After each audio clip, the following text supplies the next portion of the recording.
that's what some teams will do. They'll try to play man and come after you. And so you got to be great in your screen game. You know, you got to win some one-on-ones over the top because teams that want to do, teams that want to play a lot of man, put pressure, they got to be willing to get, they got to win your one-on-one. I think we got some really good receivers. I think we can win the one-on-one. If you want to do that, okay, let's go.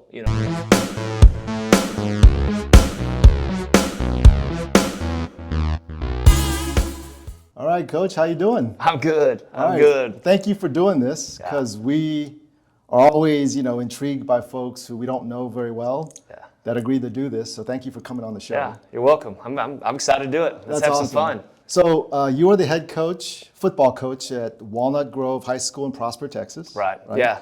And the unique thing about you is that Walnut Grove is only like a year old, right? Not even a year old. Not even a year old. Yeah, we're about 10 months old. Okay, you've had one season under your belt. One season. So you're literally growing a program from zero. Correct. Okay, so first question, when they opened the school, did they start with 4 classes or did they start with like freshman and sophomore and then build up? Yeah, so we started here with four grades. Okay. And so the model that they used was if the students who were zoned for Walnut Grove, if they were going to be a freshman or a sophomore, came to Walnut Grove, and if they were going to be a junior or senior, from what I understand, if they were going to be a senior, they had their choice. Okay. And so I think we started last year, maybe 140 high school seniors decided to make the move. Okay. So our enrollment last year was around, 1450, somewhere around there. So the bulk of your team, you We're had to draw young. from freshmen and sophomores. Correct, freshmen and sophomores. And we had a good amount of juniors that decided to come over here. So we had a good group of juniors, but not many seniors. I think we started with 12 seniors. Okay. And of those 12, I think there was 5 of them that hadn't played. They were in school here and wanted to be part of this and be part of something new, and so they decided to play. Okay, so normally when a coach comes to a new school, the school has a history. Correct. There's 4 classes to draw from. Correct. There's tradition, either good or bad. Yeah. There's boosters, something in place. When you got this job, what's your mentality, first of all, and what's the strategy you're trying to implement to start from scratch, basically? Yeah, so when I got the job here, so I started January of 23. January or 24. It's all right. No, January 2023 is when I got to start, and it was a blank slate. Like, this school wasn't even done. This school didn't even get finished until, I guess, the first week of August. Okay. And so, we did our strength conditioning at a different campus and all, but this was a blank slate, and that's what made this job so exciting and so appealing. Is like, I think you mentioned about a lot of places you have traditions and everything that's been put in place, there's a lot of good with that, but there's also some bad, Right. So anytime you take over a new job, you've got to bring something new to it. Right. Well, here there was nothing new. Right. There's nothing good, there's nothing bad. It's a blank canvas. And so to be able to put your stamp on that and to start from scratch, man, I can't think of a better opportunity to do that in a place like Prosper, America. I mean, you can't beat that. Right, And so, right. Man, what a great opportunity. In here. this high school, there's all kinds of amenities here. Right? This place is different. You have an indoor practice field. I've never seen that. This place is different. I say it all the time. It used to be my running joke. So I got to start. I think I started January the 18th. Maybe it's the 20th. And there's not even school here. So there's no coaches. Right. There's nothing. And so you're starting from scratch. And so you learn about Prosper. And, I'd heard about Prosper my whole life. Not my whole life, but you've heard about Prosper. So I think in 2008, they won a state football championship. And Prosper High School, I think, was a 3A then. And I was coaching in Central Texas. And so you've heard of this place, and then it just kept growing and growing. So for years, I've heard about Prosper ISD and what a great school it is and what great leadership it had. But I had no idea to the extent that this school board and Dr. Ferguson and the leadership of this place loves kids. And there's no stone unturned for not for football, but for any program. They want their kids to have the opportunity to be the best at everything they do. And man, I had no idea. So I get the job and it's like, oh wow. And so my thing was, this place is different. It's awesome, but it's different. And so truly a blessing to be here. So take us through the mindset of, because I'm sure you've had other coaching jobs. You come Correct. in, there's already things established. Correct.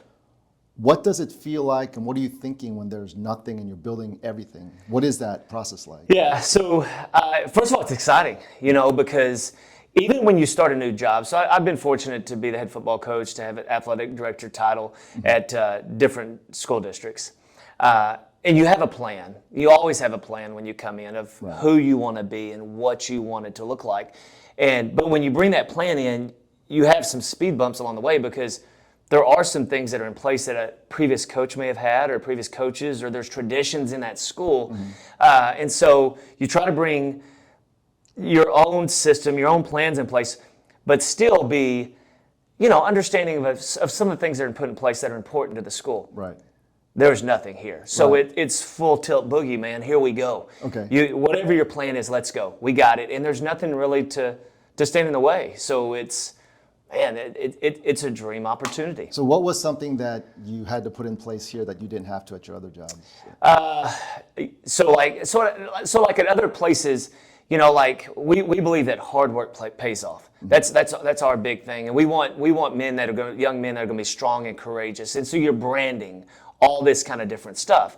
Well, in previous jobs, there was different things already in place, and so you're bringing your own thing, and kids are breaking out to whatever the word is, whatever the thing is, and here we wanted to be the standard. We wanted to set the standard in everything that we did. And what I mean by that is, we want to be the best. Or we want to be the best as individuals. As we want to be the best people they can be. We want to be the best athletically and be the best academically. And we have a plan for each of those things.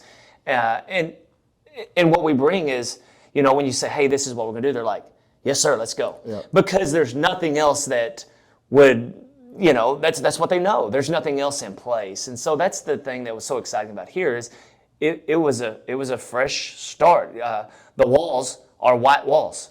There's nothing else. So we get to brand it. Right. That's what's cool. You go in the weight room, and the weight room is awesome. It's the nicest weight room I've ever seen. And the stuff that they put in there is awesome. But it's blank walls. And so we want to be strong and courageous. Then we brand it strong and courageous. We want to be the standard. You walk around our hallways, which I'll be glad to show you around. It says the standard. That's what we are. And so that's what's exciting. It's not a matter of coming in and taking things down and putting your stuff up. It's like, okay, let's put our stuff up. Right. Let's go. So did you have meetings about what to put up? I did. Yeah. So that all got to be part of the process. And so, that's why I was fortunate to be hired, in January, but this school didn't even open until August. Right. And so I had January to August. I had that opportunity to work with our unbelievable, administration. Valerie Little was our athletic director then. She's now moved into even a higher role than that. And, work with assistant athletic directors and Dustin Toth, who's our principal, and was able to work with them to, okay, what are we going to do here? And just be part of that journey. It was pretty cool. So aside from the football stuff, like putting a team together, evaluating kids, strategy, game plan, you're like making schedules or the minutest little details, right? Because you're starting from nothing, right? Well, there's a lot of details. So I also get to serve as the athletic coordinator for this campus. Okay. So I also have a responsibility to help oversee athletics, for Walnut Grove High School, which encompasses swim, water polo, wrestling, basketball, baseball, tennis,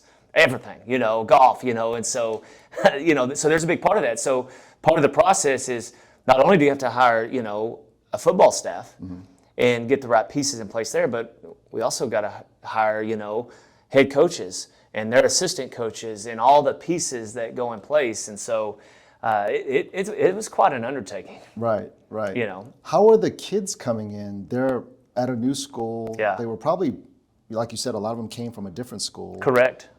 Was there some sort of weird getting used to period? Like, how are the kids' mentality? Man, that is a great question. Yeah. And I knew that was one of the biggest hurdles we would face early, because Walnut Grove is a mixture of athletes student athletes that came from Prosper High School and came from Rock Hill High School, because we're the third high school. Mm-hmm. So when you're trying to build a team, especially for football or any sport, I guess, or even in the high school, it's a matter of how do you build a team when you have two different groups of people. Right. And so we had to be very intentional in having activities, getting them together. And that's where I was really fortunate. Our principal, Dustin Toth, has done this a couple times. Like, he opened Rock Hill High School. Okay. And is fantastic, and he's a great at building a great culture. He's a fantastic principal, and so he was very intentional from day one when he got the job as principal, as starting having opportunities where I think he got the seniors and got the kids together some, and so that was big. On the football aspect, I started immediately having where we did things on one of the nights a week, whether it was Wednesday or Thursday, I don't remember, where we would have get-togethers. Okay. And so I would get the athletes from Prosper, get the athletes from Rock Hill, and we'd have activities just to get to know each other and just do team-building activities, just, because that was the most important part. The football, that's going to come. But just getting the guys together and getting to know each other and love each other and trust each other was a big part of the process. Was that difficult at first? Did you see some kind of trepidation? You know what? No. I mean, and I didn't. I think the kids immediately bought in, and I think a big part of that is, as a coaching staff and having a clear vision. This is who we're going to be, right? And just being strong in that part of it, and where the kids can immediately say, "Oh, this is where we're going. This is who we're going to be." It's something that they could sort of sink their teeth into, and collectively do it together. It was actually a pretty smooth process. It really was. You probably didn't have like a lot of, like when you go into a new school, there's a kid who's the quarterback. Correct. There's nothing like that here. So you're starting, that you're must have been great. Over. Yeah, so refreshing, right? Yeah, so our situation, we're starting our football program from scratch. We had one young man that had ever taken a varsity snap in his life. Oh, wow. Oh, yeah, so that's it. So it's like a JV team, kind of. That is correct. So our kids that we had, a lot of them had played on the freshman team. That I think Prosper had 3 freshman teams. They had an A team, a B team, and a C team. Okay. And so we got kids from them, and then Rock Hill had an A team and a B team, and so we got some kids from them, and they both had JVs. I think Prosper had 3 different JVs, and Rock Hill I think had 2. And so we got kids from all different places, but so that's what we sort of had. And like I said, we had one young man that had taken a varsity snap, and so that's what we had. Wow. Go build your team. So how many kids came out that first year? So we had about 100. Last year I think we played with about 168, maybe 170 kids total. Okay. Is what we had. We're going to have 235, 240 this year. And how many make the varsity out of that? So if you're a senior, you're going to make the varsity. Right. And so I think last year we played with about maybe 40 kids on our varsity, maybe 35 to 40, somewhere in there. I could be maybe a little bit off. Next year we're going to be closer to 65. Okay. So it's just part of the process when you try to build your program. It's just, and my thing, my communication to our kids and our staff and administration was, we're not going to take shortcuts. We're going to do it the right way. We're going to work hard, and we're just going to build it and just do it the right way. And whether it takes 1 year or 4 or 5 years to get it where it needs to be, that's what we're going to do. Right. And I was looking at your schedule from last year. It wasn't a full UIL district schedule, right? Yeah. So did you have to cobble that schedule together? 100%. Okay. So Coach Sane was our assistant athletic director then. He's since moved on and taken the athletic director's job in Azle. Did a fantastic job with that. Him and Coach Little, our athletic director, both. So this school was not supposed to open until this coming year. But because Prosper ISD is growing like crazy, whether it's true or not, I heard something the other day that said that this is like the 4th or 5th fastest growing community in the country. Like Prosper's growing like crazy. It's nuts. Yeah. And so Prosper High School and Rock Hill both high school were growing so fast that they needed to open this school like a year earlier than they needed to. Right. Just to relieve some of the pressures in that campus. And so that's what they had to do. So this thing opened even a year earlier. So because of that, we weren't put in a football district. So we didn't even have a district. So we were playing an outlaw schedule. So we got to go play 10 games and you're done. You're not playing for anything. You just get to go play. Right. And so, which says a lot about the kids that came. It says a lot about the juniors and the seniors that were part of this, especially the seniors, because they didn't have to come. They could have stayed at Prosper High School, Rock Hill High School, and played for a district championship and played to be all district and all that kind of fun stuff. But they chose to come and be part of something special to try to set the standard here. And so that says a lot about the kind of kids we got. We got great kids, but they had to throw a schedule together. And so we traveled over 3,000 miles this year. So, we had to go play the state champion in Arkansas. That was the first game of the year. We went all the way to San Antonio. We went to Lubbock. We went to Gilmer. So we only had 2 home games because we had to agree to just play people. And so we needed 10 games. So it was like, all right, go play them. Then you go play them. So it was all over the place. So you're at a disadvantage from the start, right? That is correct. Are you playing their varsities? Oh, yes. Okay. Yeah. So we played, I don't want to lie to you. I think we played 4 teams that won a state championship this last year. So the teams that, most of the teams that we got to play were teams that they were so good, they only had 9 games the year before, So this next year is the first year of a realignment, UIO realignment in Texas. So every 2 years, the state of Texas redoes the districts. So, Coach, I have to interrupt you. I was reading about that. Yeah. You're in a group of death here. Yeah. Oh, yeah. The schools that you're up against now, they're good. They're not. No. We're not playing any. We're not playing any Oompa Loompas here. Oh my. We're playing real people. So our first game of the year, we played the state champion in Arkansas at their place. Wow. I mean, here you go. Yeah. So it was awesome. And then even district play, like I looked at some of those teams. Yeah. Like, so we had no district. Yeah. So we just had 10 games. So we're playing, Anna won a state championship. Right. We got to play them. Gilmer won a state championship. We played them. We played St. Thomas, which is a private school out of Houston. I think they got beat in the state finals. Right. I mean, it was one after the next. Not to mention like Melissa. They're a great team. Salina. So we played Salina, who's, traditionally really good. And we played a private squad of San Antonio that was very good. And it was just what we did. I mean, and a lot of people ask me, so, that wasn't very good. You didn't get to play in the district. What are your thoughts on that? And it was like one of the coolest experiences I've ever been a part of. It was awesome. Was it hard to keep the kids from getting down on themselves? No. I can see where people would say that. And I've been asked that a lot, but I don't think so. I mean, we told them from day one, this isn't going to be easy. If you want to be part of something that's easy, then you don't need to come and be part of this. This is going to be hard.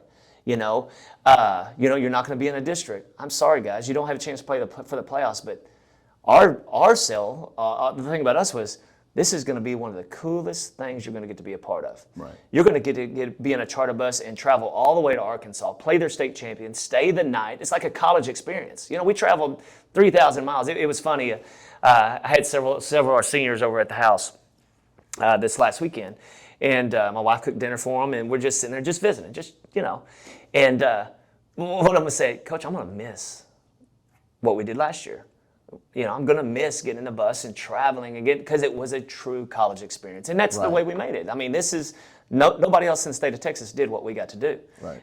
It was awesome. But this year it was cool. It's half home games, half away games. Correct. So we're in a district now. So all within like 20, 30 miles. That's correct. Okay. So now we're in a district. Now it'll be jumping in the bus, traveling 20 minutes. Right. Getting to play in our beautiful stadium here 5 times. So, yeah. So now it'll be normal, which is what everybody else in the state of Texas will get to do. But for us, last year was awesome. So take us through last season then. Yeah. What were your thoughts? Ups and downs, hardest parts, best parts, It was incredible. So, so we're supposed to start practice, I think it was July 31st. So we actually started July 31st. First time ever in football, you got to start practice that early. But it was because of the way it happened. And so we're just trying to feel who we are. We don't know who the quarterback's going to be. We don't know we don't know, but we're throwing it together. And we know that first game we're going to play is Malvern, who's the state champion in Arkansas, who's got 4 or 5 Division I kids that are already going to go play college football. They're legit, and we don't even know who we are. And but there's no excuse. So we're going to practice, we're going to get after it. And it doesn't matter. We know our schedule's hard, but we don't care. It's like, this is who we are. We're going to work. We're just going to, hard work's going to pay off. We're going to work every day. And our message is, we don't look at tomorrow. Let's handle today. Right. Let's be the best we can today. And then let's do it again the next day, and do it again the next day. And then wherever it takes us, it takes us. Whatever. I believe if you're looking, you got to have goals, absolutely. But like right now, our first game next year, we're going to play Newman Smith, which went 9-3, won a playoff game. They're very athletic. They're going to be good. It's going to be a challenge for us. But if my talk with our kids every day is Newman Smith, it's not. It's for the Wildcats, what can I do to be that much better today and just pound today, work as hard as I can today, and then do it again tomorrow. Tomorrow's going to take care of itself. And so anyway, so that was sort of our mindset for the season we got started. So our first game, we travel. It was one of the coolest experiences I've ever been a part of. So we go to Malvern, playing their state champion, and we traveled unbelievable. Our superintendent was there. Our school board president was there. Our principals there. Our band traveled, our drill team traveled, our cheerleaders traveled, our parents. We had tons of people there. I think we had more people there. It was awesome. We had this huge 50-foot run-through tunnel. And I remember pulling into the game and seeing that thing going, this is awesome. And then we found a way to beat them. We beat them 57-54. We play fast. We were in shape. And they weren't used to the pace, and it was hot. Well, our kids are from Texas, man. Right. They're used to that. And we found a way. We went down early. I think it was 20-0. I mean, we're down, and it's like, oh no, this ain't good. And then we found a way to score, and we found a way to get one stop. And then next thing you know, we were smashing the gas, going fast, and we were just able to score and match them and match them and match them and match them. And then we found a way to score late and got a stop and won. And there's some moments in my life, football-wise, that have been pretty awesome. I got to coach Adrian Peterson when I was in high school as the offense coordinator. Yeah, so I got to spend some time with him in that crazy process. And, my boys were young and got to spend time with him. And, I was fortunate as head coach to win a state championship, at Cayuga High School, which was an unbelievable experience. And that was awesome. And I got to watch my boys play together at Robinson High School football, which was awesome. Unbelievable opportunity. And to be with your boys. But then that night, it's one of those top five moments. We found a way to win, and nobody expected it. Right. Won it at the end. The place goes crazy. There's water. You're getting water bath put on you, and you're taking this huge picture with everybody that's there in front of the scoreboard.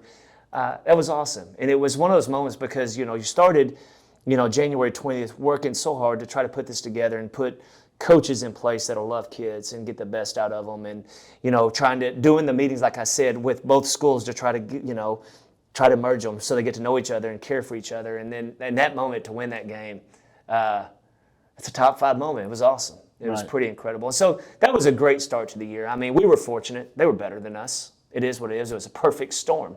Well, good for us, Right. And so. And then from that point on, we had highs and lows. I mean, we played really good people. What was your lowest point, you think, last year? It was probably a homecoming week. We didn't even have homecoming because there's nobody to come home to. So we had forthcoming. We're looking forward. So, we had a production company called Overtime that had heard about our school and heard about our football program and contacted us and came and followed us for the week and did this huge 20-minute documentary, which was awesome. So we had cameras in front of us the whole week, and that week was awesome. Week was awesome. And then we got to game and we played, and that was a game we should have won. I mean, it's one of those games that you look at and you're like, we should have won the game, and we didn't. For whatever reason, whether I didn't get the kids prepared enough or mentally prepared enough, I don't know what the case was. There were some plays that happened late that they just throw the ball up and they scored and we didn't knock it down or whatever happened. Right. And that was a bummer. That was one of those moments that was a bummer. There were several games. Gilmer won a state championship, and we played awesome against them. We scored 62 or 63 points against Gilmer. That's unbelievable, but we gave up like 80. That was one of those kind of things. So there's just moments you have during the season, but that was the one. But then it ended with a win in San Antonio against a good private school in San Antonio, which was just awesome, just a way to cap the year. And so it was an unbelievable journey. It's one I'll never forget. I'm grateful, so blessed to be part of that, to have the opportunity to help lead that. That'll be a year I'll never forget, but it was a lot of fun. What's the biggest difference in mindset now? You have a year under your belt, Yeah. the kids have some experience. Yeah. You're bringing back people that you know. Yeah, so now there's not necessarily, the unknowns are not there. Right. Our big thing is we want to be the standard, and that's sort of our motto for everything. We want to be the standard. We want to be the best we can be at everything we do, at every phase of our life, as an athlete, as a person, academically, and so it was all about setting that. We want to set the standard. I believe we've set it. Mm-hmm. We need to be it. Now we know where we're at. Are we going to be ready to compete against the highest, the best? I don't know. We'll see. It's still a process. So this thing ain't fixed overnight. Right. But we know what's in front of us. There's no more. We know who the kids are that are going to play quarterback or defense or linebackers or safeties or whatever. Now we still have to build them and get better. Yes, and get stronger. Like last year our kids weren't strong. We weren't fast. We hadn't had an off season. We've had an off season now. Right. We've had a year to put in everything we need to put in, who we want to be as people, what it takes to work hard. We've done all that. Are you getting injected with new talent too? There's more kids coming. Yeah, so the difference is, yes, sir. So we haven't had a ton of move-ins. I thought we'd have some move-ins. Now we're growing. Don't get me wrong. But we now have a junior high class that comes through. So this last year, Rogers is the middle school that feeds Walnut Grove. Mm-hmm. Well, last year they were able to run our offense, our defense. Right. So now they're going to be here as freshmen. And so that's sort of how you're going to build your program. So we'll bring another 75 kids in from Rogers that are here now with us working in the summer as freshmen. And then I'll also have a 7th and 8th grade class in Rogers this next year that will be running our system, mm-hmm. doing it our way. And so that's how you build your program. You build your program with these young guys, and this is our standard. This is how we do it. This is how we call it. This is how we work. This is how we say yes, sir. This is how we say no, ma'am. We look people in the eyes. We shake their hand, squeeze their hand, open the door for young women. We're going to work hard, give everything you've got. But those little things you're able to put in place as they're younger and build it. And then as you do that, you can get more elaborate in what you want to do and what you want to try to do. Right. Well, that's a great story. Let's get to know you some more. Yeah, so sure. Take us back in time. Yeah. Tell us where you're from, first of all, and then how you got into football, if you had a playing career, and then how you got into coaching. Yeah. So I love sports, first of all. I say this all the time. So, both of my grandfathers and grandparents were missionaries. They were in the mission field. So they were in Thailand, is where they spent a lot of their time in the mission field. So I remember my mom, as my mom and dad were raising me, I was the oldest of 4 kids. And my parents had all 4 of us pretty young, but we love sports. So I was raised with a Bible in one hand and with a ball in the other. Sure. And that's just the way I was raised. And so we were either in church or I was on the ball field, one or the other. And I loved to compete from the moment. I don't know. I never visioned anything in my life that didn't involve sports. And were you traveling a lot, I guess? A little bit. Back then, they didn't do a whole lot of that. Okay. Back then it was all, it was Little League. So, I was playing soccer. I was playing baseball. I was playing basketball. My parents didn't let me play football until I was in 7th grade.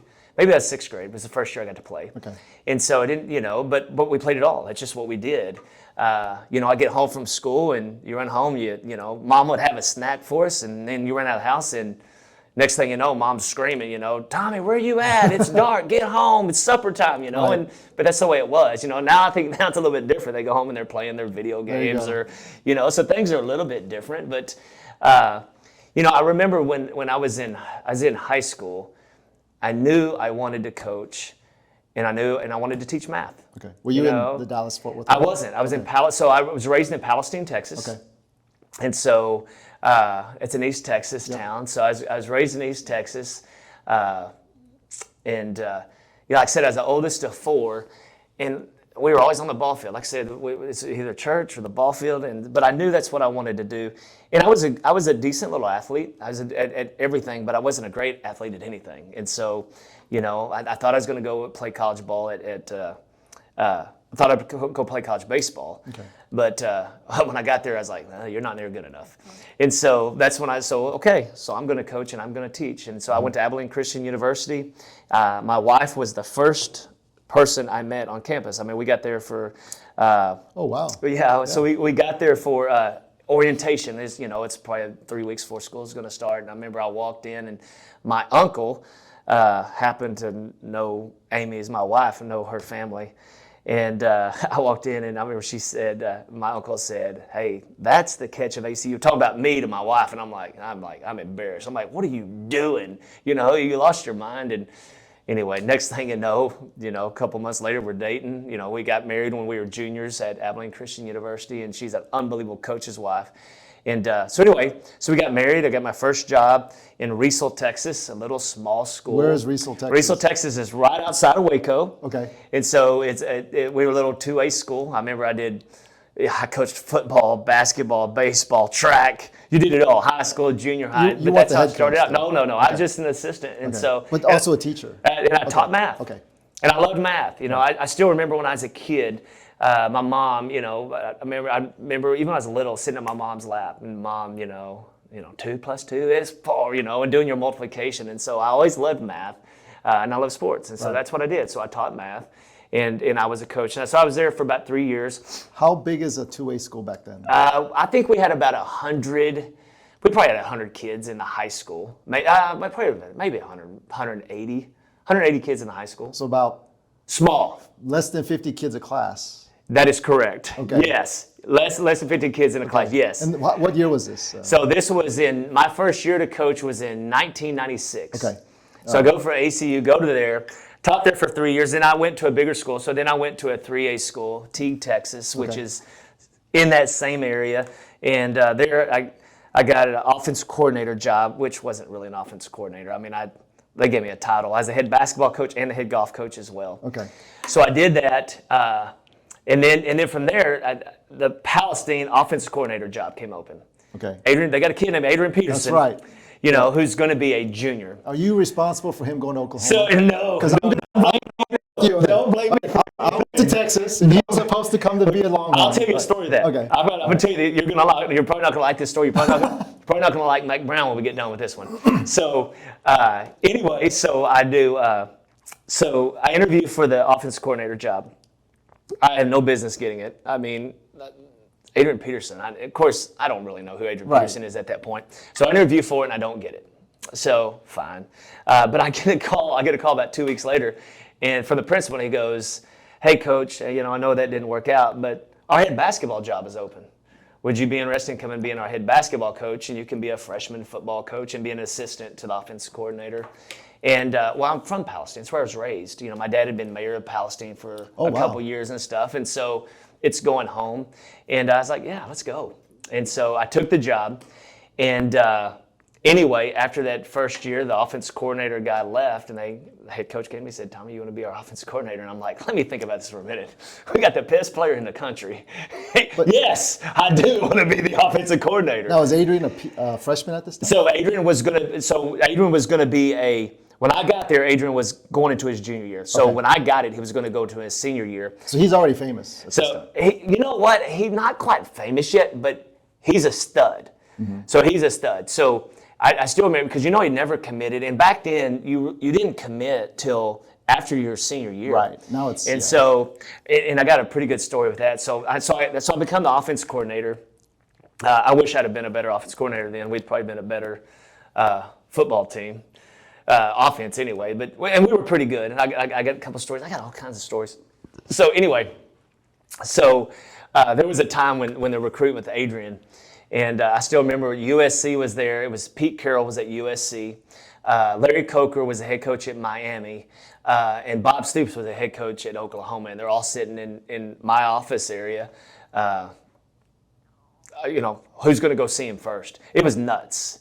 It was a crazy, unbelievable day. Texas brought their whole staff one time, and so the reason. So Adrian got inducted to the Texas Hall of Fame, Sports Hall of Fame, about a year ago, and I was fortunate I got to go and be part of that. And he got up there and he actually told the story. He said, "All you people in Texas are mad because I didn't go to the University of Texas." And he said, "I'm going to tell you why I didn't go to Texas." He said, "I asked Mac Brown, I said, if I come to Texas, am I going to get to play?" And Mac Brown said, "I'm sorry, Adrian. We got this kid." I think it was Cedric Benson was the running back.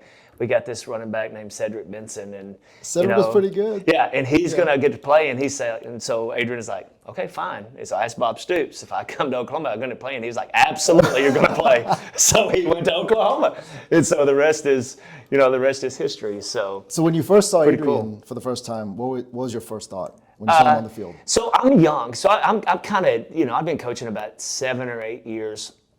And so Adrian's, cool, but it was the first practice. It was like, that dude's different. Like when he touched the ball, he was different. I mean, like he was faster, he was bigger, and it was like, he get 4, 5, 6 reps. Okay, Adrian, get out. You're gonna hurt somebody. Right. He was just different. His mentality, the way how fast he played the game, his speed, it was just different. I mean, he was a freak. I mean, it was. He was really a special person, because then you put in another running back that's good, but it's like, ugh, it was just different, and he was a great kid. You knew from the jump. It was a lot of fun. You knew when he got the ball, he was good. Another funny story. So it's the first game. I'm the offense coordinator. I'm calling the plays because the head coach Jeff Harrell was a fantastic head coach. I loved him, but he let me call the plays. I was the offense coordinator. I got to put it together and design it and stuff. And so, but it was my first time to ever call plays, and so I'm a newbie at it. So we're playing White House, and of course I'm nervous. So they kick the ball off to us, and of course first down, boom, give the ball to Adrian. He goes for about 15. Second down, we do something, give it to Adrian. He goes for 10. Third, the next play, give it to Adrian again. He gets it down to about the 8-yard line. So 3 plays, Adrian's carried 3 times for probably 40 yards, and it's like, well, I want to be a good play caller, so what do? You do something different. So I fake it to Adrian.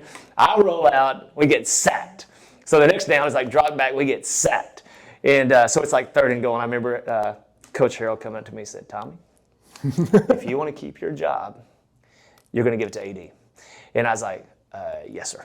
So we hand it to Adrian. Of course, he runs it in for a touchdown on 3rd and goal. And so the rest of the year, it was like Adrian right, Adrian left, Adrian right, Adrian left. And so it was a lot of fun. It was a great experience. It was a lot of fun. So I got to do that, and from that experience, being able to do that, I got my first head job at a school, Cayuga. Where's Cayuga? So Cayuga was right outside of Palestine. It's about 15 miles. It's a country town, a little country place. Like there's not much there. There's prison out there. A lot of country boys. They never won a playoff game in the history of the football program. So we were 1A then, which is 2A now. Okay. I think we had we probably had 200, maybe about 200 kids in high school. Okay. So you're actually drawing from 100 kids because it's half are girls, right? So there's half girls, half boys, and then a lot of them are FFA, so you probably don't have that many. And they never won a playoff football game, but they were really good in basketball. Mm-hmm. And so when I got the job, I was like, hey guys, listen, we're going to play basketball on grass. We're going to fling that sucker out. We're going to, but I don't want you to go kill anybody. Let's play basketball on grass out here, because they'd been under center and all this stuff, and I'm a shotgun guy. I want to be in the shotgun. And with Adrian, we were under center. Right. They put him back as deep and just gave him the ball, get out of the way. But after he graduated, even at Palestine, we went to the shotgun, and we actually became better because we actually utilized the field a bit more. We went to the state semifinals next year. But, oh, wow. Yeah, so anyway, so there at Cayuga, I had another running back named Traylon Shedd, who was a great player. Malcolm Kennedy was a great player there. I was fortunate to have some great players around us there, and so we had a great experience. So the first year, I think we went 3 rounds. The second year we were there, got beat in the state championship, and then the third year we won it. Oh, wow. And so that was pretty cool. And then from there, we just bounced around a little bit. Spent most of my career at school. Waco Robinson was there for 9 years. We moved there when my oldest son was going into 7th grade. My youngest son was going into 4th grade, and so we stayed there until my youngest graduated, and then moved a little bit, and then was fortunate to get this opportunity.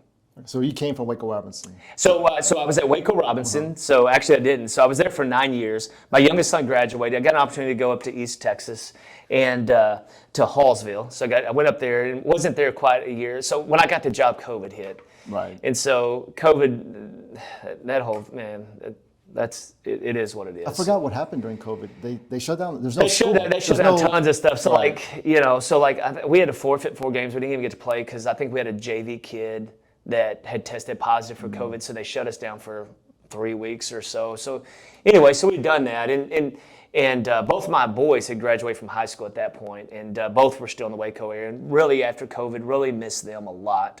So I had the opportunity to go back to Waco as a 6A coordinator. Okay. And so went there. I was at Waco Midway for a couple of years before getting this opportunity. I see. And so you mentioned you run a spread shotgun offense. Where'd you learn that offense? So it's pretty funny. So my first job, we were at Riesel, and we were wishbone. Mm-hmm. So under center, wishbone, old school. I think the University of Texas did it years ago. But my last year there was another school, I don't even know where it was, but had started this spread stuff a little bit, spreading out a little bit. And so I remember going with our head coach. I was young. Of course, anything, hey, Tommy, you want to go check on this? I'm like, yeah, let's go. And so I got to go and I studied a little bit of that kind of stuff. And I was like, I like that stuff. And so that's what I started studying. That's what I loved. That's what I sort of wanted to do that with Adrian. We would have done that some with Adrian. So it's our first scrimmage, and we're in the shotgun. And Adrian's there, and we're going to do some stuff. And the first 2 snaps flew over the quarterback's head.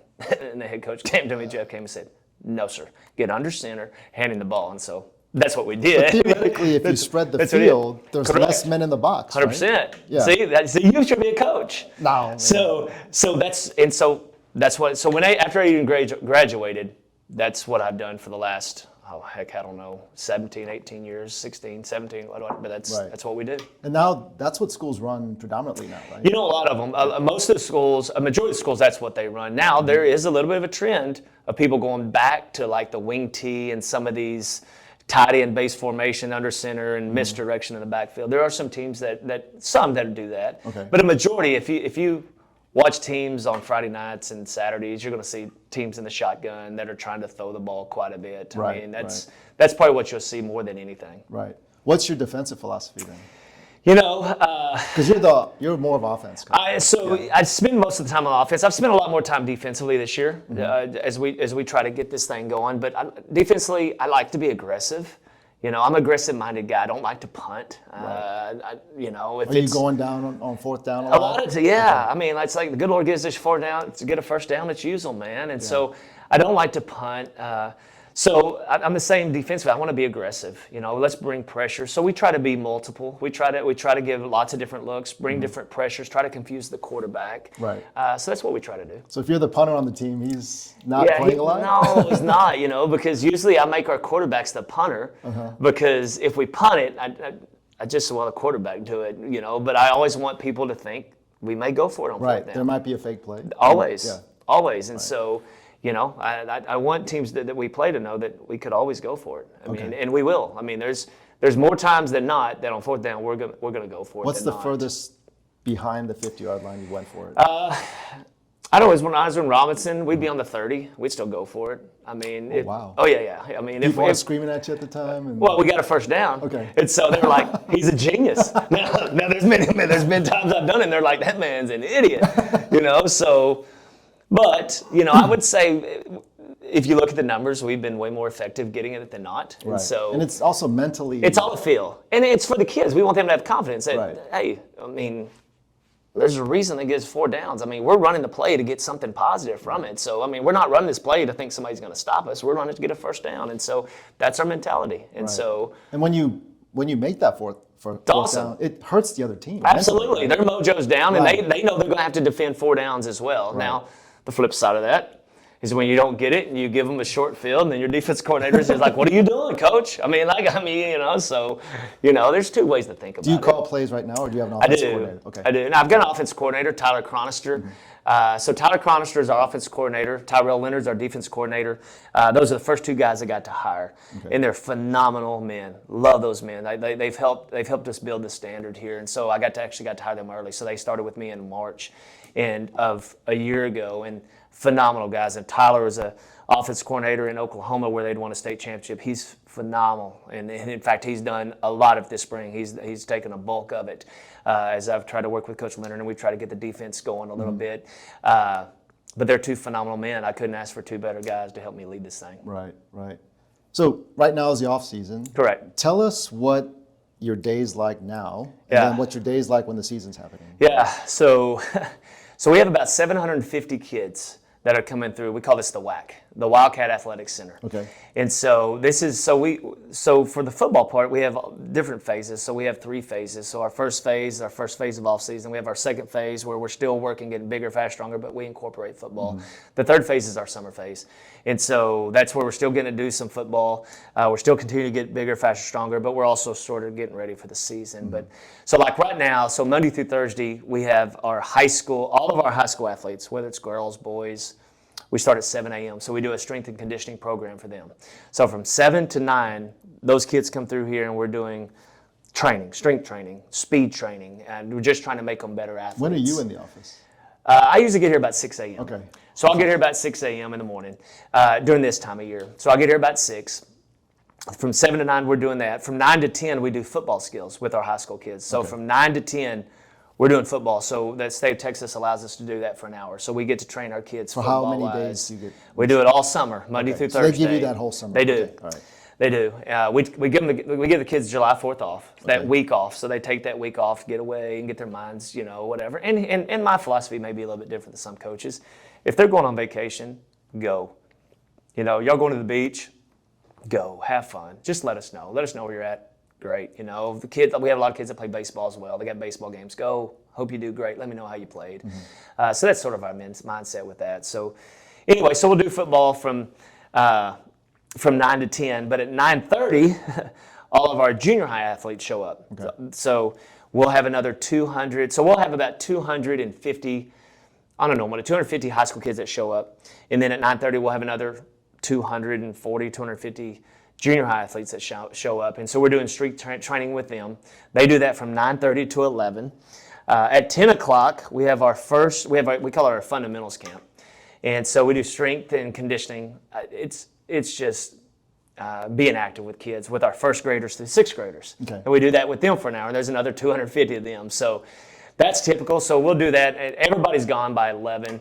And then I'm usually in the office till 4:30 or so. And then about 4:30, I'll go home. And by then, I walk in the house and my wife is like, all right, we're going to paint this, or we're going to move this, or, well, both of our boys are married now, and they both live in Lubbock. So, Amy, by that point, she's like, okay, well, we're doing something. I want to go home and take a nap, but it's not, oh, what's up? So we do that. Are you studying film or on the I do. teams? Yeah. So a lot of stuff I'm doing during the summer is like, I've got a big responsibility as well with other sports as well. And so we got compliance stuff we got to get taken care of, make sure all our coaches have everything in place that they need for this season. I'm meeting with different coaches. They'll come in and we'll just visit about different things. But then I'm also studying film, breaking down, okay, we do play Newman Smith week 1. What are some kind of tendencies that we can get on them, and breaking ourselves down, and it's just trying to get everything in place. What are we going to do? So our season starts with practice. I think it's August the 6th, and just having a plan from August the 6th on. What are you doing? We're going to have a parent meeting this day. We're going to have a big movie night with our team this day, and just it's pretty daily. It's a daily, pretty active thing. Right. So let's say the season starts. Okay. So take us through Monday, Tuesday, Wednesday, all week. Yeah. So it's a little bit.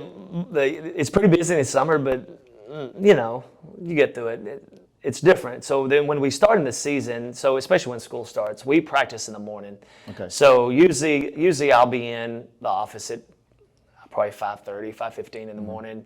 And our coaches will always have a coaches meeting at some point, whatever time. So are you still teaching math though? I'm not. No. So it's full-time football. Yeah, this is full-time football athletic coordinator. Right. It's a full-time job keeping everything going with all the responsibilities. And so thankfully I'm not having to teach math at this point.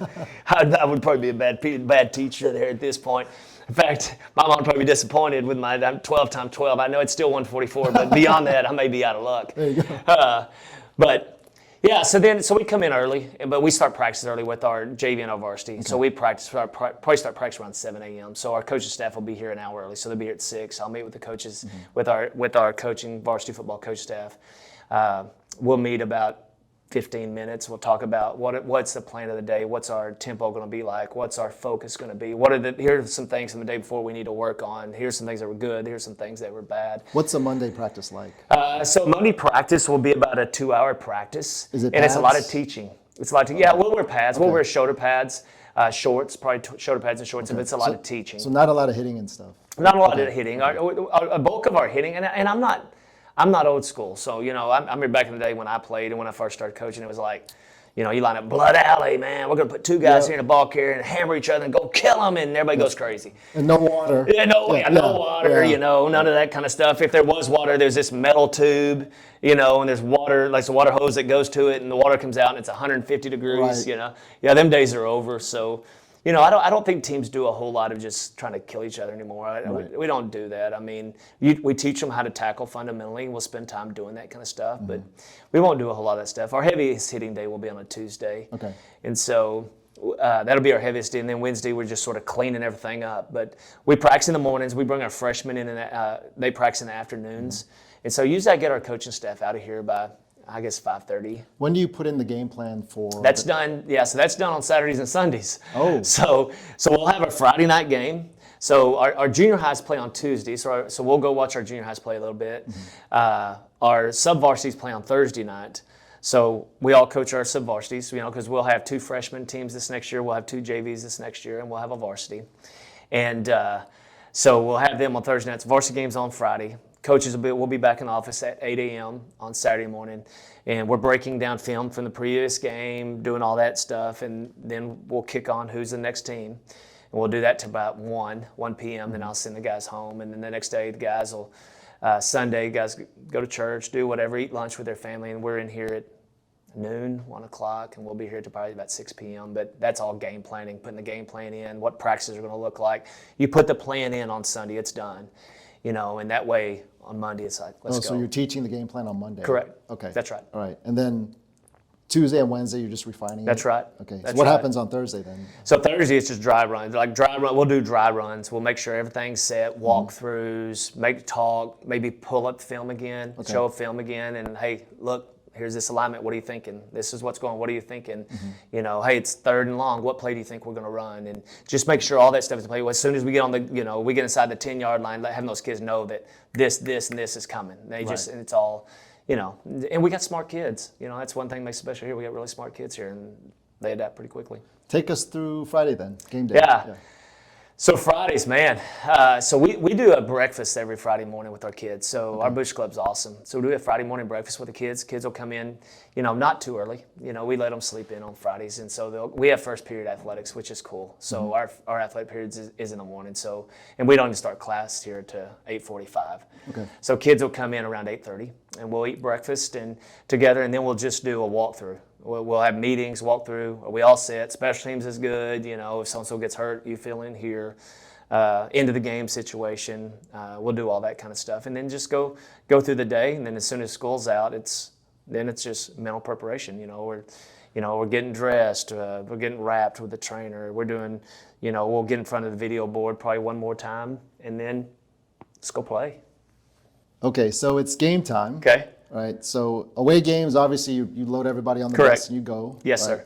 sir. I guess someone has to take a head count. Yeah, exactly. You do that. And we got, because our stadium's about 10 minutes away from here at Children's Health, we load on a bus to go there as well. Okay, So, all right. Yeah. So what's the game like actually for you? Yeah. So there's two different ways to answer this question. Number one, in the coaching aspect, my philosophy is that you're hard on the kids during the week. You're demanding on the kids during the week. You're very demanding. And when I say hard's not the right word, but you're pushing them pretty hard during the week. If something's not right, you're going to fix it during the week. And then on Friday night, you want them to have fun. Right. You want them to let it loose. You don't want kids to be tight and be all nervous. It's like, you're doing all that work. Now let's go have fun and let's go play. Because my philosophy is that, if kids are having to do a lot of thinking, and there's a lot of tension, they're not going to be near as good. I mean, and that means I didn't do my job, Monday, Tuesday, Wednesday, Thursday to get us to where we need to be. And so, we're going to do a warm-up when we get to the game. We'll have a certain group that'll go up and get loose, and then, the other group will come out. We're all getting loose. Then we go in the dressing room and, I have different teams that do different things. I had teams that, liked music in there before the game and their music and whatever. And then I had teams where they just put their own headphones in and just they're sort of chilling and all that kind of fun stuff. So just depending on what your team is like is what you do. And you'll have a couple of meetings, before you go out, make sure everything's ready. Make sure we got 11 guys on the kickoff team and 11 guys in the kickoff return team, and then you're going to have a word of some sort, just to get the kids fired up, motivated to get out. And then, are you a rah-rah guy? Or are you a little. Yeah, I like to have fun. Okay. I do. I like to have fun. I do. I like. I want our kids to do something good and to have fun and celebrate with it. Now, celebrate with each other. Not. I'm going to be very disappointed if a kid makes a really good play and does something silly to try to show up the opponent. I'm not about that. That's not who we are. That's not our standard. But our standard is I want you to make a great play and I want our team to go celebrate with you. I don't want you to make a great play and you celebrate it. And that's sort of our mindset. But yeah, because there's something about emotion. There's something, why do teams play better supposedly when they're at home? Because they're playing in front of their home crowd, their friends are there, and so there's something to that. So if I saw you one of your games, are you jumping up and down and screaming on the sideline? I am. Yes, I like to have fun. If we break one, I'm going to probably try to outrun the ball carrier all the way down the field. I'm one of those kind of guys, and a hoot and holler. Now, not as much as I used to. I've had a couple back surgeries in the last couple of years, so that has slowed down a little bit. But Yeah. I want the kids to know I'm going to have fun. I've worked my tail off all week as well, and so I want to be there. Now, when things aren't going as good, it's not near as much fun. There's probably not as much, there's going to be maybe a little chewing going on, but yeah, I want to have fun with it. Okay. So you've had your talk, you're at the tunnel. Take us through that. Yeah, so then it's on the kids. I get out of the way. Kids go in there and hoop and holler and have fun and storm out of the tunnel and have fun with it and, enjoy the moment. I want them to run out there and enjoy the moment, seeing your parents in the stands and the kids. And our mindset is let's go attack, So we sort of got a philosophy way, the way we sort of put this stuff together, we prepare with a purpose. We instill our fundamentals, and our fundamentals is our skill with maximum effort, and we attack the challenge, whatever's put in front of us, and then we finish. So at that point, we're thinking, let's go attack. That's our mindset. Let's go attack. What's the challenge in front of us? So it's Newman Smith. That's our first game. Let's go attack that. And so that's our mindset. So they're going to go do it. We're going to line up for the national anthem, and we're going to be respectful to our country. And then we're about to go get it on. So if you win the toss, do you defer? Yes, sir. Okay. Always. Always. All right. Always. I want the ball in the second half. Yep. Always have, always will. I've had coaches, even these coaches here, Coach, why don't we go and take the ball? No, quit asking. We're not doing it. Okay. I want the ball in the second half. Right or wrong, I want to try to steal a possession. Try to score one late in the second quarter, and then get it again. And so, it's sort of weird because if you're doing well and you got the lead, you're getting the ball coming out. That's awesome. Right. But if you're not winning, but you're getting the ball coming out, you got that as well. So right. I don't know. And there's two different thoughts of that, but that's who I am. So if there's a trick play on the first kickoff, when do coaches decide that? How does that work? Like with the kickoffs? Yeah. Let's just say you do an onside kick. For me, it's a feel. I don't know. We onside kick all the time. Oh, seriously? Oh, yeah. Why not? Wow. Yeah, let's have fun, man. Okay. Absolutely. We instill possessions that way as well. Okay. A lot of that for me is a feel. Now, there's some games I haven't started a whole bunch of games onside kicking. Usually it's after we've scored on a big play or something. But yeah, that's a good question. When you onside kick, are you watching the other team's front line? Yes. That guy can't catch the ball. 100%. Now that's all in game preparation. Okay. So that's done on Saturday and Sunday. Okay. That kind of stuff. Right.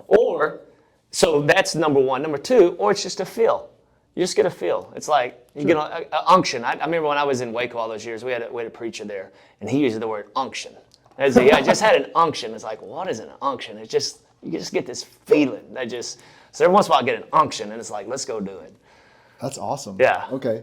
So game starts, you just enjoying the game and... not really enjoy. Enjoying. I love what I do. What's the mindset of a coach? I love what I do. Yeah. So we have a mind. So we have two thoughts. So offensively, our mentality is to smash the gas. That's what we smash the gas. We play as fast as we can. As soon as the play is over, we try to line up and we try to get another snap as fast as we can. So there's no huddling? Oh, no. So you guys are sending in plays, I guess? Yes. Okay. It's a signal. Okay. They're going to get a signal. And it's going to be, our kids are smart enough that we can give about one signal, and they know the formation, the movement, the play, everything. So does the quarterback have different options then? A bunch of different options. Or is it a set play? No, so the quarterback, most of our plays that we call that get in, the quarterback has multiple options based on what he sees on the defense. I see. So he could throw it, he could hand it, he could ride it and throw it later. Who's he keying? So it depends on the play. Oh, so that's what he gets. So he'll get a play, then he may be keying an outside linebacker, he may be keying a defensive end, he may be keying a safety. And that's sort of how this offense was sort of built, so that there's really never a bad play. It sort of gives us offensive coaches a pass because at the end of the day, there's really not a bad play because we could do lots of different things based on what they give us. Right. It's a matter of us training the quarterbacks and our receivers and our personnel good enough to make sure that we're doing the right thing within the play that's called. When did this change, though, in football? Because back in the old days, like when I played, it was one play. Yeah. You called throw right, 32 power. Right. You took the snap and you handed it to the guy, and that's all there was to it. Even if they lined up 11 guys. It didn't matter. Yeah, then you call the play. It is what it is. Right. Yeah. That's a good question. It's probably been, 8 to 10 years now. Somebody else may be listening to this going that guy's an idiot. It's been 15 or it's been 6. But I would say it's been about 8 to 10 years where, this run pass option stuff came in and the game just sort of changed a little bit. Right. And I jumped hold of it. I love that stuff. That's what, trying to think how I've been head coach 15 years. So we did some stuff in Cayuga. So that's been about 15 years now. So we've been doing it a while. But there's always something built into it. And so it's sort of a cop-out for a play caller because, I would never do it. After a game, you can go, it was a bad play call. Well, not really. Made the wrong decision, but not really. I mean, I've called lots of bad plays in my life. The kids are asked to do much more sophisticated stuff then. Correct. Well, not the kids necessarily as much as the quarterback is. Right. The quarterback has to be a pretty good player. He's got to be pretty smart because, I could call a play like whatever. I call it peanut butter and jelly. It doesn't matter what I call it. Say we call a play peanut butter and jelly. Mm-hmm. Cool. So it tells the offensive line what they're going to do.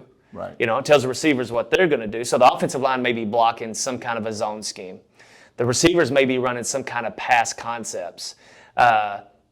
These two receivers may be running some kind of a screen. These receivers may be running a pass concept. They're running the run play. Now it's up to the quarterback to go, okay, based on what I see here, should I take the screen? Should I take the pass concept? Should I hand the ball off? And so that's how so there's lots of built into it, yeah. And every receiver's hot, basically. Absolutely. Yeah.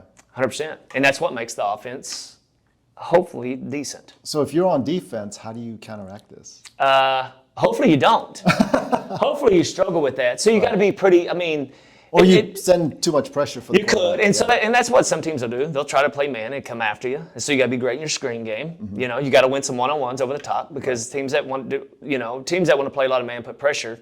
They got to be willing to get, they got to win your one-on-one. I think we got some really good receivers. I think we can win the one-on-one. If you want to do that, okay, let's go. We'll take some shots over the top. Right. You got to have a good screen game. So that's a big part of it right there.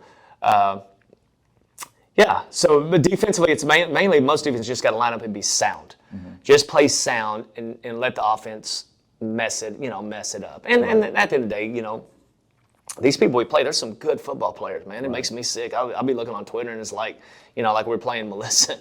Their seventh player just got their 5th Division I offer. It's like, holy moly, and we're playing some dudes. It's like our district. Whew, yeah. Jack. I was reading about your district. Oh, good night.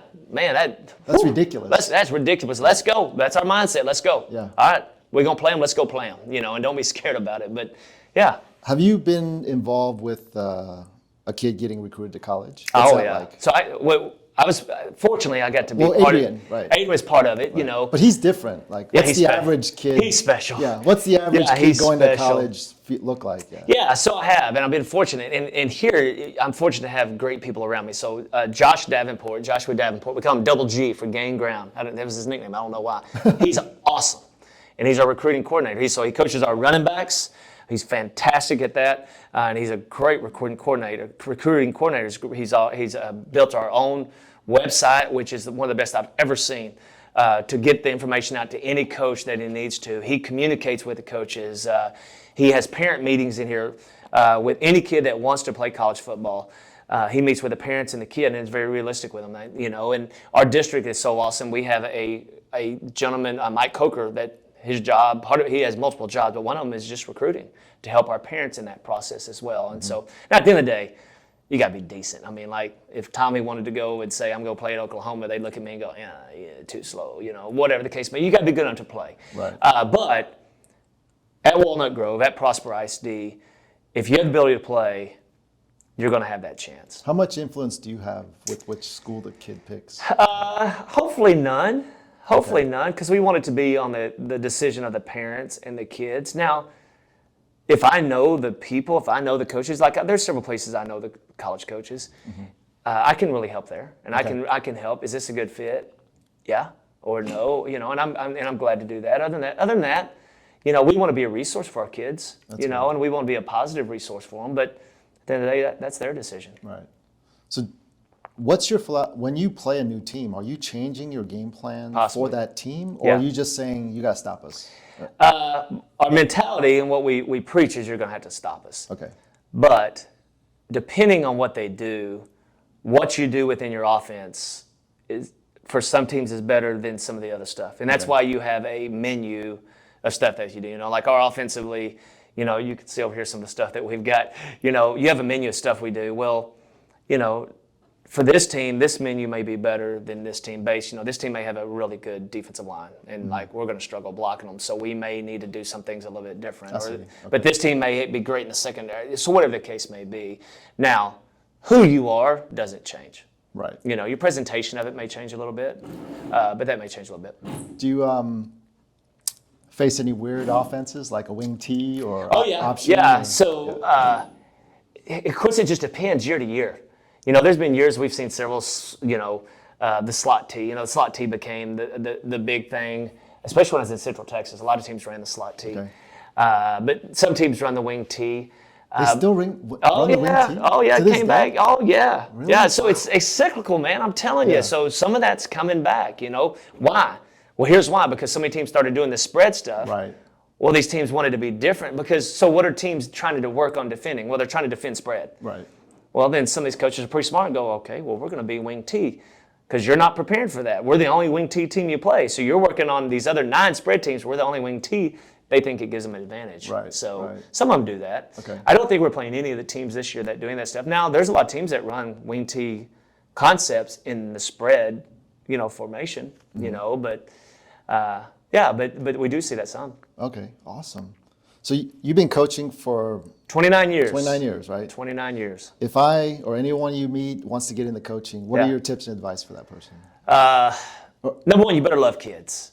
Okay. You better love kids. You know, at the end of the day, that's if anybody said, you know, tell me about Tommy. What's the deal about it? I would hope the first thing they would say is he loves kids. Okay. You know, that he loves what he does. You know, you need to love what you do. Love being around kids and want to be a positive influence in their life. If you're doing it to try to win state championships or try to win district championships, you're never going to be happy. Right.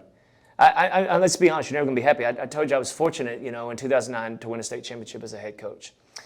And, you know, and you're working to that, you know, to this, you know, I sit here now and I think about it, you know, I think of that experience and what do I remember? These are things I remember. I remember the way our kids, they were so excited about it. I remember playing catch with my son in the end zone before the game. And I remember after the game sitting around with my coaches, just sitting and just smiling. But other than that, the best part of that is just the relationships with those kids. And so, you know, and my relationships with those kids are different than, you know, I've had tough seasons where we went 1-9. I have the same relationships with those kids. And that's what lasts. You know, the memories of the games, yeah, sure, you can pull on video and watch it every now and then, but that don't matter. At the end of the day, it's the relationships, how you know, it's just the people. It's at the end of the day, that's what it's all about. And so, you know, I told you, my mom wanted me to be a preacher. Well, I feel like I have an opportunity as a head coach and as a coordinator here to be a positive influence on every one of these kids' lives. Now, do I want to win? Yes. I mean, if me and you're playing checkers right here, I'd try to beat your butt or I'd cheat to make it happen. I don't know. But so if I was telling that somebody's getting into it, you better love kids. You better love being around people and making a difference. Now, you better be ready to work. I mean, you know, because at the end of the day, it's what we're trying to do. We're trying to win games as well. But that would be my first bit of advice. How much prior experience playing matters? None. Okay. None. As long as you're willing to work. I mean, like, you know, I played high school and I played every sport, but, you know, I didn't play in college. Okay. You know, so at the end of the day, none. I mean, is it good to have an idea? But yeah. But there is something totally different between playing and coaching. I mean, you know, I remember as a player, you know, I played high school ball, but then when I started coaching, I was like, oh man, what is all this other stuff? The coaching part is a little bit different. You just have to be willing to pay your dues as a coach and try to find a good staff to land on and just learn. And then everybody has an opportunity to be great at it. What about the moving constantly? How's that? That's hard. How does that affect the I'll family be honest, that's life? hard. That's hard, and it's important. Like for me, I'm blessed. Amy is an unbelievable woman. God is good. I'm blessed to have a spouse that understood from the get-go, this is my job, and so and even for the kids. How was it for the kids to move all the time? You know, I was lucky, you know, because well, I guess, you know, I had once, my oldest son was like, all right, let's go, Dad. It doesn't matter. My youngest, I still remember. So I was coaching at Jacksboro. I was the head coach there, and I had the opportunity to go to Robinson before, you know, which was a big move for us, and so my youngest was in 3rd grade. And so I remember I'd gone through the interview process when my 3rd grader didn't really know what's going on. So I got the job. So I remember I called Amy. I'd met with the superintendent. I got the job. So I called my wife and I said, hey, we got the job. We're going to go to Waco. And so my youngest, so Amy picked the boys up from school that day, and she knew the youngest was going to struggle with it a little bit. And so she took him to Sonic and got him an ice cream and that stuff, and then broke the news, hey, Dad got a new job, we're moving to Waco. And so I remember Cade, he's crying and like pulling his hair out and all this kind of stuff, and like snot coming out his nose from crying so hard because it was just and so finally I get back and I'm talking to him, what is wrong with you?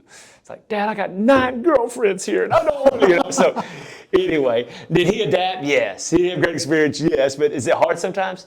Yeah, it is. Right. And there's some jobs I didn't take because of my family, so, but. Is that the hardest part? It is, it's just making what's the right decision is the hardest thing, and so I think everything works out for the best the way it's supposed to work out, but you do have to make moves, especially if you want to move up in this profession. The moves I made some good ones and some bad ones, but it's what's probably helped me get the experience I needed to have this opportunity here. Right. Well, Coach, I love your story. Thanks, man. This is awesome. Yeah, this was fun. I hope the people watching, the noise, they're doing some construction here. Yeah, so they're working our weight room. We got a Taj Mahal weight room. It is awesome, and they're tricking it out even better right now. Right now, it's pretty awesome. So don't be freaked out by the noise. But at the end here, we usually give our folks time to talk about their program or their business. In your case, the football. Tell us about Walnut Grove and. And what you got going on here. First, this is what I'd say. I don't know there's a better high school in the country than Walnut Grove. What a true blessing it is to have this job. I had no idea what I was getting into. We got the best kids here. I mean that. Our kids are awesome. I love our kids. I look at our kids, and they look me in the eye. They say yes, sir. They say no, sir. They work their tails off. You go in the hallway, and they're not necessarily football. They may be our band. It may be our culinary team. It doesn't matter, whoever you see, and it's like, hey, Coach, how you doing? Yeah, and it's awesome. And it's a top-down thing. It's a top-down thing from Dr. Ferguson, like I said, our school board, to Mr. Toth down. The mentality around here is special. So it's such a blessing to be in this place. And so, the one thing I'm hoping is with our, talking about our football team specifically, was we've worked really hard. These kids have worked hard. They bought into what we've tried to do, and they're great kids. They give everything that they've got. And we may not be a team that runs a bunch of 4-4s because we're not particularly fast and we're not particularly big. But our thing is, whatever we do, we're going to do it every play to the best we can. If I'm going to be I tell my kids all the time, if we're going to be a receiver that runs a 4-7, then I'm going to be a 4-7 every single play. And when I play whoever and we play as fast as we can and we smash the gas, I'm going to run a 4-7 every play. So that way, when that kid over here that runs a 4-5, but half the time he's going to run a 4-9, just sort of taking the play off, we're going to win that. And so that's what we want to be. We want to be a maximum effort team that are just great people. And I think we're heading the right direction. Like I said, I love these kids. I love our parents, our community. It's awesome. Like I said, I feel truly blessed to be here. That's awesome, Coach. Yeah. All right. Well, thank you so much for doing this. Yeah, this is fun. It was a pleasure. Thank you. I appreciate you. You're welcome. Yes, sir.